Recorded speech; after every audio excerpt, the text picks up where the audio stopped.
"This is silly," I shouted over Winn Dixie barking at Gertrude yelling. I said, "Play some more music, Otis." He looked at me for a minute, and then he started playing his guitar, and in just a few seconds, everything was quiet. Winn Dixie was lying on the floor, blinking his eyes and smiling to himself and sneezing every now and then.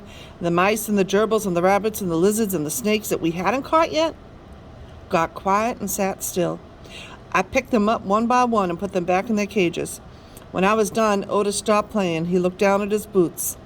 "I was just playing them some music. It makes them happy." "Yes, sir," I said.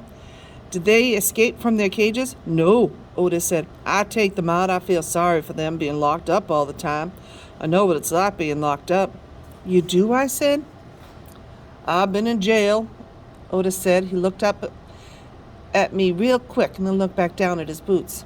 "You have?" I said. "Never mind," said Otis. "Aren't you here to sweep the floor?" "Yes, sir," I told him. Walked over to the counter and started digging through a pile of things and finally came up with a broom. "Here," he said. "You should start sweeping." Only he must have gotten confused. He was holding out his guitar to me instead of his broom. "With your guitar?" I asked. He blushed and handed me over the broom, and I started to work. I am a good sweeper. I swept the whole store and then dusted some of the shelves. The whole time I worked, Winn Dixie followed me, and Gertrude followed him, flying behind him and sitting on his head and his back and croaking real quiet to herself, "Dog, dog." When I was done, Otis thanked me. I left Gertrude's pet thinking about how the preacher probably wouldn't like it very much that I was working with a criminal. Sweetie Pie Thomas was waiting for me right out front. "I seen that," she said. She stood there and sucked on her knuckle and stared at me. "Seen what?" I said. "I seen all them animals out their cages, keeping real still. Is that man magic?" she asked. "Kind of," I told her. She hugged Winn Dixie around the neck.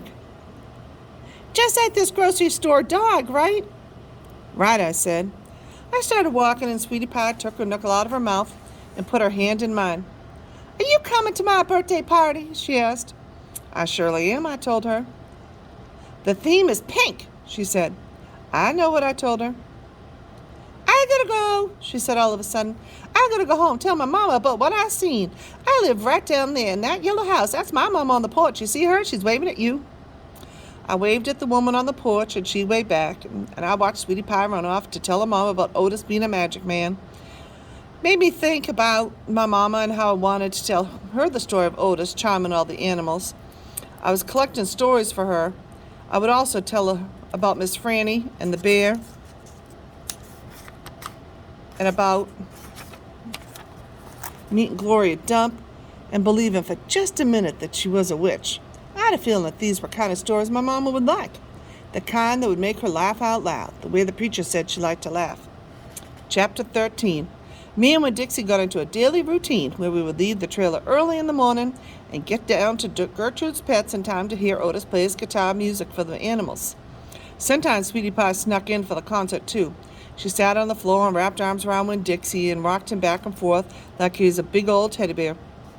And then when the music was over, she would walk around trying to pick out which pet she wanted, but she always gave up and went home because the only thing she really wanted was a dog like Winn Dixie. After she was gone, I'd sweep and clean up and even arrange some of Otis's shelves because he did not have an eye for arranging things, and I did. When I was done, Otis would write down my time in a notebook that he had marked on the outside, 1 red leather collar and 1 red leather leash. The whole time, he did not in any way ever act like a criminal. After working at Gertrude's Pets, me and Winn Dixie would go to the Herman W. Block Memorial Library and talk to Miss Franny Block, listen to her tell us a story. But my favorite place to be that summer was in Gloria Dump's yard. And I figured it was Winn Dixie's favorite place to be, too, because when we got up to the last block before her house, Winn Dixie would break away from my bike and start to run for all it was worth, heading for Gloria Dump's backyard and his spoonful of peanut butter. Sometimes Dunlap and Stevie Dewberry would follow me. They would holler, "There goes the preacher's daughter visiting the witch." "She's not a witch," I told them. It made me mad the way they wouldn't listen to me and kept on believing whatever they wanted to believe about Gloria Dump. One time Stevie said to me, "My mama says you shouldn't be spending all your time cooped up in that pet shop and at that library sitting around talking with old ladies. She says you should get out in the fresh air and play with kids your own age. That's what my mama says." Oh, lay off her, Dunlap said to Stevie. Then he turned to me. He don't mean it, he said. But I was already mad. I shouted at Stevie. I said, I don't care what your mama says. She's not my mama, so she can't tell me what to do. I'm going to tell my mama you said that, shouted Stevie. And she'll tell your daddy, and he'll shame you in front of the whole church. And that pet shop man is retarded, and he is in jail, and I wonder if your daddy knows that. Otis is not retarded, I said, and my daddy knows he was in jail. That was a lie, but I didn't care. And you can go ahead and tell him on me if you want, you big old bald-headed baby. I swear, it about wore me out yelling at Dunlap and Stevie Dewberry every day. By the time I got to Gloria Dumpshard, I felt like a soldier had been fighting in a hard battle. Gloria would make me a peanut butter sandwich straight off, and then she'd pour me a cup of coffee with half coffee and half milk, and that would refresh me. Why don't you play with them boys? Gloria asked me. Because they're ignorant, I told her. They still think you're a witch. It doesn't matter how many times I try to tell them you're not. I think they're just trying to make friends with you in a roundabout way, Gloria said.